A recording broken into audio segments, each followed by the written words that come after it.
everyone, I'm Pauline Angel from the Department of Computer Science and Engineering, Karunya. In this video, I'm going to speak on some topics from the subject Computer Organization and Architecture with the subject code 20CS2009. I chose to speak on 7 main topics. They are computer system and its components, functions of a computer, elements in a CPU, elements of a bus design, physical and logical address, different lines in bus interconnection, and finally about some trending code processors. Now allow me to share my ideas on these 7 topics. First, I'm going to speak about computer system and its major components. The standard definition that we all would find in our textbooks for a computer system is it is a collection of entities that are designed to receive, process, manage, and present information in a meaningful format. It sounds a bit difficult to understand these terms. So, let me simplify it and say that it is a combination of input and output sources, memory, with a central processing unit. This simple sentence does not just give us the definition, but also gave us the major components of a computer. They are input and output devices, memory, and CPU. Input-output devices include keyboard, mouse, monitor, printer, or a scanner. Actually, these are the basic hardware parts of a computer. Memory is an interior part which is used to store data and instructions.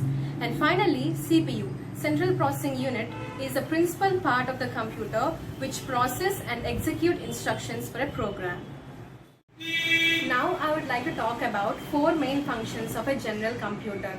The 4 main functions are data processing, data movement, data storage, and control. In data processing, data or a set of instructions are given to the computer as input and further moves on for processing and execution. Whereas input and output is considered as data movement. Sometimes this data can be moved from storage or from register to processor or from register to input, etc. Data storage is where the given information is stored. Sometimes the stored data can be executed as output by data movement. Lastly, data control works in controlling the whole process right from the given information is processed, executed, stored, etc. So this is how these different types of 4 main functions are worked in computer. Now let's see the elements of a CPU. There are 6 elements in a CPU. They are PC, IR, MAR, MBR, Input-Output AR, and Input-Output BR.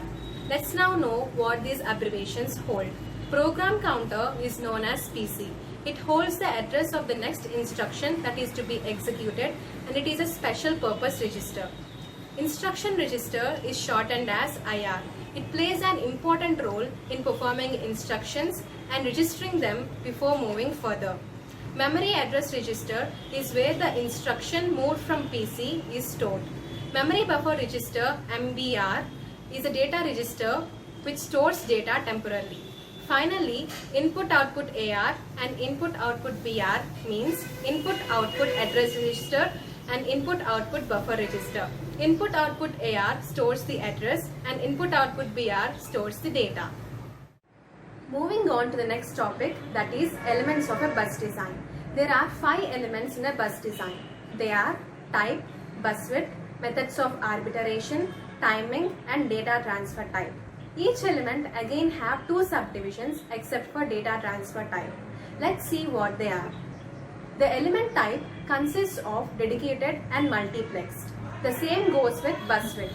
It has address bus width and data bus width. Coming to methods of arbitration, it have 2 sub-methods. They are centralized and distributed. And timing again have 2 types. They are synchronized and asynchronized. They work in producing outputs at appropriate time. Lastly, data transfer type. It has many subdivisions. They are read, write, read after write, read, modify, write, and block. Our 5th topic is a very interesting topic. It is about physical and logical address. Just like how we all have our own address which tells where we live, the programs have their address too. But there are 2 types. They are logical address and physical address. The address generated by the CPU to execute the program is called logical address. The address where the exact program is located is called the physical address. When a program is given, it is stored in secondary memory. Now, when we give instructions to the processor to execute the program, the CPU generates the logical address. Here, a special unit called Memory Management Unit plays a vital role to trace the physical location. After tracing the physical address, the program is executed.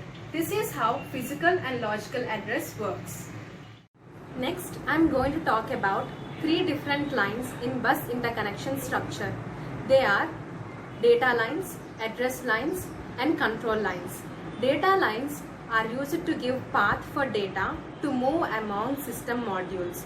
These lines are collectively known as data bus. Address lines are used to designate source and destination of data in data bus. Sometimes these address lines are used to address input-output ports. Finally, control lines are used to control the access of data and address lines. Timing signals indicated by these control lines are for validity of data and address information. Finally, I would like to talk about some trending core processors in this present time. i3, i5 and i7 processors are most accessed and convenient processors for everyone. Before I tell you about these three core processors, it is necessary to know what is meant by a processor. A processor is an electric unit, or some may even say a circuit that resides in a computer and perform required instructions for a computer to run smoothly. Now, coming to i3, i5 and i7 processors. i3 is a dual core processor which supports hyperthreading. That means a single core can execute two instructions at a time. i5 and i7 processors are quad core processors, but only i7 supports hyperthreading whereas i5 does not. So, i3 executes 4 threads from its 2 cores and i7 executes 8 threads from its 4 cores. But when it comes to i5 processor, it only executes 4 threads from its 4 cores. But it is said that quad-core processors are more effective when compared to dual-core processors. Interestingly, i9 processors are also released recently into the market that supports hyperthreading. So, these are the brief notes on the 7 topics that I have mentioned before. In conclusion, I want to say that a computer program does not work alone with the parts that we see, but there are many internal parts and instructions that are required for a single program to be executed. As a part of the assignment given to us, I decided doing this video, but later I realized how interesting these topics are. Thank you for listening and for giving me an opportunity to share my thoughts on this subject. Thank you for watching and have a great day.